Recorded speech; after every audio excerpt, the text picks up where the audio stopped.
दोस्तों हम फिर से लेकर आ चुके हैं आप लोगों के लिए शाम की सभी ताज़ा और बड़ी खबरें। एक एक कर आपको सारी खबरों की जानकारी देंगे आज देश दुनिया में क्या कुछ हो रहा है। दरअसल दोस्तों सबसे पहली जो बिग ब्रेकिंग निकल आ रही जी, आपको बता दोस्तों नमाज को लेकर फिर से एक बार विवाद खड़ा हुआ। खट्टर ने दिया विवादित बयान। जी मुस्लिम समुदाय ने बोला ये काले अंग्रेज हैं। इसके बारे में आपको विस्तार से बताएंगे। वहीं पर दोस्तों अगली बिग ब्रेकिंग में हम आपको बताएंगे दोस्तों जी अखिलेश यादव का भाजपा पर बड़ा हमला। बोले भाजपा जितनी चाहे उतनी रेट बढ़ा दे लेकिन हमारे लोगों के पास कुछ मिलने वाला नहीं है। इसके बारे में आपको विस्तार से बताएंगे। वहीं पर दोस्तों अगली बिग ब्रेकिंग में हम आपको बताएंगे सुप्रीम कोर्ट की गोदी मीडिया को फटकार। बोले पत्रकार का काम भी जी पत्रकार का पेशा भी कानून जितना ही होता है। इसके बारे में आपको बताएंगे कैसे झूठी न्यूज़ों पर फटकार लगाई है।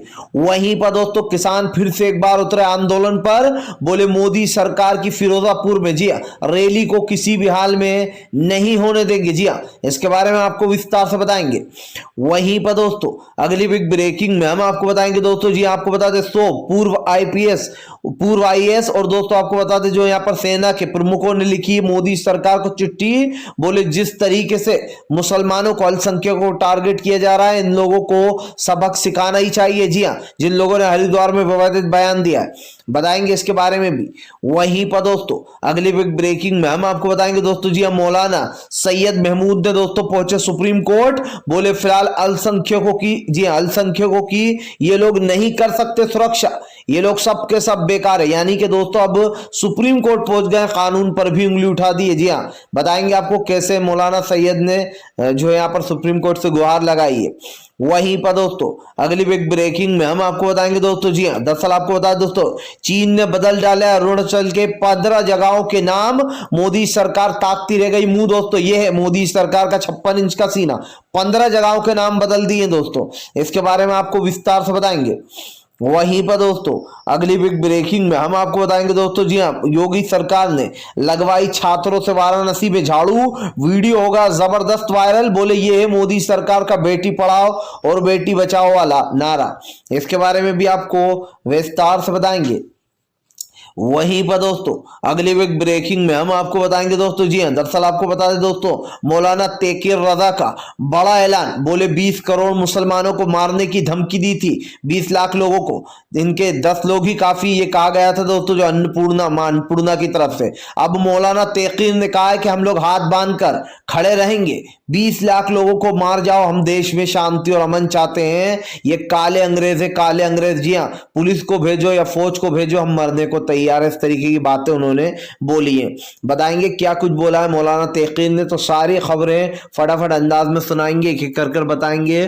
फिलहाल खैर चलिए बढ़ते हैं सबसे पहली और सबसे बड़ी खबर की ओर। बता दोस्तों सबसे पहली जो बिग ब्रेकिंग निकल आ रही है जी हाँ दोस्तों सीएम खट्टर ने फिर से एक बार नमाज को लेकर दिया विवादित बयान। मुस्लिम समुदाय के पक्ष में उतरे हिंदू भाई जी हाँ सपोर्ट में उतर गए। दरअसल दोस्तों फिर से एक बार भाईचारे की मिसाल देखने को मिली है जहां एक तरफ दोस्तों सीएम खट्टर ने फिर से एक बार नमाज को लेकर विवादित बयान दे दिया तो वहीं दूसरी तरफ कई हिंदू भाई सपोर्ट में उतर आए। बताते हैं आपको क्या बोला है। दरअसल दोस्तों सीएम खट्टर नमाज को लेकर हमेशा से विवादित बयान दे रहे हैं। कभी वो कह रहे हैं कि खुले में नमाज को बर्दाश्त नहीं किया जाएगा तो कभी वो कुछ और बयान दे डालते हैं। लेकिन दोस्तों अब की बार तो सीएम खट्टर ने हद ही कर दी है। जी हाँ, दरअसल दोस्तों सीएम खट्टर ने एक बयान दिया है नमाज को लेकर। आपको बताता चलूं दोस्तों खट्टर का कहना है कि नमाज को ताकत बनाकर दिखाना नहीं चाहिए। जी ताकत का जरिया नहीं बनाना चाहिए। अब आप बता दें दोस्तों कि ये जो खट्टर बात बोल रहा है कि नमाज को ताकत का जरिया नहीं बनाना चाहिए कि एक साथ मुस्लिम नमाज पढ़कर अपनी ताकत दिखा रहा है। जबकि दोस्तों इनको कौन समझाया कि भाई नमाज 1400 साल से एक साथ ही पढ़ी जाती है। क्या आपके लिए अब नमाज लोग अलग अलग पढ़ना शुरू कर दें? जाहिर सी बात है दोस्तों जब नमाज पढ़ी जाती है, जब कोई मंदिर में पूजा करता है दोस्तों तो बहुत सारे लोग मंदिर में इकट्ठे होकर वो पूजा को सुनते हैं। वैसे ही दोस्तों जब नमाज पढ़ी जाती है तो मुस्लिम समुदाय में कहा जाता है कि एक साथ एकजुट होकर सब लोग नमाज पढ़ते हैं और एक जो मौलाना होते हैं दोस्तों वो नमाज पढ़वाते हैं। तो जाहिर सी बात है दोस्तों, जैसे एक पुजारी होते हैं वो पूजा करते हैं, पीछे सब लोग खड़े होकर सुनते हैं, उनके बेसिकली सुर से सुर मिलाते हैं, वैसे ही दोस्तों नमाज में एक मौलाना जो है नमाज पढ़ाते हैं और बाकी सारे लोग नमाज पढ़ते हैं। तो दोस्तों खट्टर का ये बयान लोगों ने कहा कि ये नफरत फैलाने वाला बयान है, अंग्रेज मर गए और खट्टर को छोड़ गए। जनाब आपको नमाज में ताकत दिखाने से नहीं बल्कि आपको नमाज से ही प्रॉब्लम है, आप मुसलमानों की नमाज बंद करा देना चाहते हैं। जी हाँ दोस्तों, और ये किसने लिखा है? ये हिंदू भाई ने कमेंट किया है दोस्तों। उसके बाद एक और हिंदू भाई लिखते हैं कि आज पता चल गया कि तुम्हें देश की जनता ने चुनकर सबसे बड़ी गलती की है, तुम देश में अंग्रेजों वाली नफरत फैलाने का काम कर रहा हो। जाहिर सी बात है दोस्तों, देश में इस तरीके की नफरत को बढ़ावा नहीं दिया जाएगा। फिलहाल चलिए बढ़ते हैं और अगली बिग ब्रेकिंग की तरफ। बता दोस्तों अगली जो बड़ी खबर निकल कर आ रही है, एक बार फिर से उतर गए किसान सड़कों पर, मोदी के खिलाफ दोस्तों खोल दिया है मोर्चा। दरअसल दोस्तों आपको बता दें, अब फिरोजापुर में मोदी की 5 तारीख के दिन रैली है, लेकिन इस रैली का दोस्तों किसानों ने खंडन कर दिया। किसान दोस्तों एक बार फिर से सड़कों पर उतर गए। आपको बता दो दोस्तों, पन्नू जो विरोध है उन्होंने विरोध प्रदर्शन किया है। पन्नू पंजाबी का कहना है कि फिलहाल अब बीजेपी की यहाँ पर कोई रैली नहीं होने देंगे। किसानों को मोदी जी ने जो यहाँ पर पिछले 1 साल तक रुलाया है और मोदी को जो यहाँ पर पंजाब आने का कोई भी जो है यहाँ पर वो नहीं होना चाहिए, कोई हक नहीं है पंजाब आने का। ऐसा दूसरी तरफ दोस्तों आपको बता दें, पन्नू ने ऐलान कर दिया है कि वो फिरोजपुर में मोदी सरकार की रैली का भयंकर विरोध करेंगे। दरअसल दोस्तों ये इसलिए भी किया जा रहा है क्योंकि प्रधानमंत्री नरेंद्र मोदी जब किसान उठकर गए थे तो जो गुरुराम चढ़ूनी है उन्होंने किसानों के लिए एक मांग की थी, जो मजदूर संगठन है दोस्तों मजदूरों के लिए, और वो मजदूरों का कानून अभी तक मोदी द्वारा लागू नहीं किया गया, जबकि उनको 15 से 1 महीने के अंदर का बोला गया था। अब दोस्तों आपको बता दें, वो कानून लागू न होने से जो किसान मजदूर संगठन है उसने विरोध प्रदर्शन शुरू कर दिया। बोले अगर मोदी फिरोजपुर में आए तो उनकी रैली को होने नहीं दिया जाएगा। और दोस्तों यहाँ पर साफ बताया गया है कि अगर मोदी ने फिरोजपुर में आने की कोशिश भी की तो उनका विरोध किया जाएगा। जाहिर सी बात है दोस्तों, देश में जिस तरीके का माहौल और एक एजेंडा सेट किया जा रहा है उसको लेकर कहीं ना कहीं देश की जनता गुस्से में, और ये देश की जनता इसलिए भी गुस्से में दोस्तों किसानों की कई मांगे अभी तक मांगी नहीं गई है। किसानों से वादा तो कर दिया गया था लेकिन अभी तक उन मांगों पर संज्ञान नहीं लिया गया है। फिलहाल खैर चलिए हम बढ़ते हैं दोस्तों एक और अगली बिग ब्रेकिंग की तरफ। बता दोस्तों अगली जो बड़ी खबर निकल कर आ रही है, अखिलेश यादव ने दोस्तों बोला भाजपा के ऊपर बड़ा हमला। बोले फिलहाल बीजेपी कितनी रेड पड़वा ले लेकिन हमारे पास कुछ नहीं मिलने वाला, इनके अपने ही लोगों के पास छापे मारकर नोट मिल रहा है। दरअसल दोस्तों अखिलेश यादव ने भाजपा पर फिर से एक बार निशाना साधते हुए कहा कि बीजेपी कितने ही छापे पड़वा ले हमारे पास कुछ नहीं मिलने वाला। दरअसल ये बीजेपी का डर है जो कि साफ दिखाई दे रहा है। अखिलेश ने कहा कि बीजेपी की बहादुरी नहीं बल्कि बीजेपी का डर है जो वो जगह जगह छापे पड़वा रही है। अखिलेश ने कहा कि हमें छापों से कोई प्रॉब्लम नहीं, जितने चाहे उतने छापे पड़वा लो, लेकिन हमारे एक भी इंसान के पास काला धन नहीं निकलने वाला क्योंकि सारा काला धन बीजेपी ने जमा कर रखा है।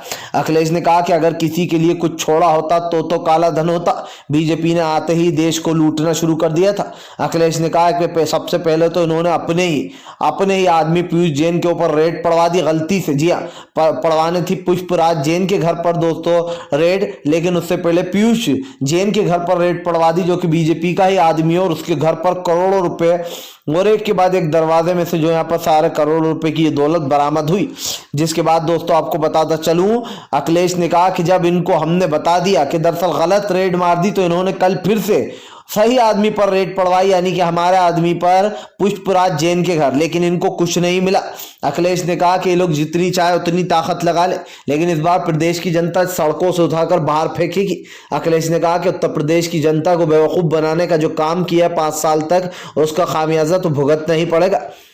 अखिलेश ने किया कि बीजेपी कितनी भी कोशिश कर ले लेकिन इस बार वो सत्ता में वापस नहीं आ पाएगी। अखिलेश यादव ने बताया कि फिलहाल किस तरीके से बीजेपी देश में नफरती एजेंडा चलाती है और वो नफरत की राजनीति करती है। जाहिर सी बात है दोस्तों, देश में जिस तरीके का एक माहौल बनाया जा रहा है उसको लेकर अखिलेश यादव ने जमकर भड़ास निकाली। अखिलेश ने कहा कि बीजेपी वाले सिर्फ और सिर्फ अपना फायदा देखते हैं और अपना फायदा देखने के चक्कर में ये लोग उत्तर प्रदेश की जनता का नुकसान किए दे रहे हैं। फिलहाल चलिए बढ़ते हैं एक और अगली बिग ब्रेकिंग की तरफ। बता दोस्तों अगली जो बड़ी खबर निकल कर आ रही है दोस्तों, आप कहते थे मौलाना सैयद महमूद पहुंचे सुप्रीम कोर्ट, बोले इन लोगों के बस की नहीं कि ये अल्पसंख्यकों की सुरक्षा कर पाए, ये सब के सब बिके हुए हैं। जी हाँ, दरअसल दोस्तों आपको बता दें कि अब मौलाना सैयद महमूद जो है उन्होंने सुप्रीम कोर्ट में एक याचिका दायर की अल्पसंख्यकों के लिए, जैसे कि दोस्तों मुस्लिम समुदाय हो गया, क्रिश्चियन हो गए, इन लोगों के लिए मौलाना सैयद ने जो महमूद ने एक याचिका दायर कर दी है और सुप्रीम कोर्ट से गुहार लगाई है कि सुप्रीम कोर्ट की जिम्मेदारी है कि वो अल्पसंख्यकों की सुरक्षा करे, क्योंकि अब कानून व्यवस्था पर उनको कोई भी भरोसा नहीं रहा है। जाहिर सी बात है दोस्तों, किस तरीके से हरिद्वार में जिन लोगों ने हेट स्पीच दी थी उसके साथ ही खड़े होकर इंस्पेक्टर मजाक कर रहा है, कमिश्नर मजाक कर रहा है, तो दोस्तों फिर क्या उम्मीद की जा सकती है इन पुलिस वालों से कि ये इंसाफ दिलाएंगे। जिस तरीके से दोस्तों ये लोग आराम तलब फरमा रहे हैं, जहां जहां बीजेपी शासित राज्यों की बात कर रहा हूं दोस्तों मैं, जहां जहां बीजेपी की सरकार है वहां वहां हेट स्पीच को बढ़ावा दिया जा रहा है। आप सोचिए दोस्तों, भूपेश बघेल ने कालीचरण को गिरफ्तार कर लिया तो इनको आग लग गई, लेकिन यही काम इनको करना चाहिए था कम से कम 20 दिन होने वाले, 15 से 20 दिन, लेकिन अभी तक यति नरसिंहानंद, मां अन्नपूर्णा और वसीम रिजवी उर्फ दोस्तों जितेंद्र त्यागी, ये लोग अभी तक गिरफ्तार नहीं हुए। क्या दोस्तों बीजेपी ये संदेश दे रही है देश को कि आप लोग ऐसी हेट स्पीच देइए, हम आपके ऊपर कोई कार्रवाई नहीं करेंगे, जब तक तो बिल्कुल भी नहीं करेंगे जब तक चुनाव चल रहा है। और दोस्तों यकीन मानिए इन सबको एक एक अमाउंट दिया गया है हेट स्पीच फैलाने के लिए, ताकि ये लोग चुनाव तक एक माहौल बनाकर रखें हिंदू मुसलमान का। उसके बाद आप देख रहे हैं दोस्तों सब शांत पड़ जाएंगे, ना कोई मुसलमान को धमकी देगा, ना कोई ऐसा मामला सामने आएगा आपके। क्यों नहीं आएगा दोस्तों? क्योंकि अभी 5 राज्यों के चुनाव हैं, इसलिए हिंदू मुसलमान जोरों शोरों पर है। लेकिन जैसे ही चुनाव खत्म हो जाते हैं तो मोदी सरकार अपने चेहरे पर एक और मुखौटा पहन लेते हैं, और वो मुखौटा है अच्छाई का। जी हाँ दोस्तों, फिर क्या बोलते हैं, शांति बनाए रखें, ये ना करें वो ना करें। और अभी दोस्तों मोदी जी को कुछ याद नहीं आ रहा, देश में हेट स्पीच चलती है तो चलती रहे, मां अन्नपूर्णा हो या फिर यति नरसिंहानंद, जितेंद्र और वसीम रिजवी और जितेंद्र त्यागी हो, इन जैसे दोस्तों कुकुर मुत्तों को छोड़ रखा है ताकि ये देश में नफरत का एक एजेंडा पास कर सके और नफरत को बढ़ावा दे सके। फिलहाल खैर चलिए हम बढ़ते हैं दोस्तों एक और अगली बिग ब्रेकिंग की तरफ। बता दोस्तों अगली जो बड़ी खबर निकल कर आ रही जी, दरअसल दोस्तों आपको बता दें गोदी मीडिया को सुप्रीम कोर्ट की फटकार, पूरे गोदी मीडिया को ले लिया आड़े हाथ। दरअसल दोस्तों जब जब सुप्रीम कोर्ट ने गोदी मीडिया को फटकार लगाई है तब तब दोस्तों मीडिया सन्नाटे में पहुंच गई है। अब आप समझिए दोस्तों, इस देश की जनता को तो हम मानते ही हैं, लेकिन अब तो दोस्तों कानून ने भी जो है यहाँ पर गोदी मीडिया पर बार बार सवाल उठाना शुरू कर दिया। दरअसल दोस्तों NV रमनन एक ऐसे चीफ जस्टिस दोस्तों जिन्होंने आके न सिर्फ मोदी सरकार के खिलाफ फैसले दिए, बल्कि दोस्तों ये बता दिया कि आज भी कहीं ना कहीं कानून जिंदा है।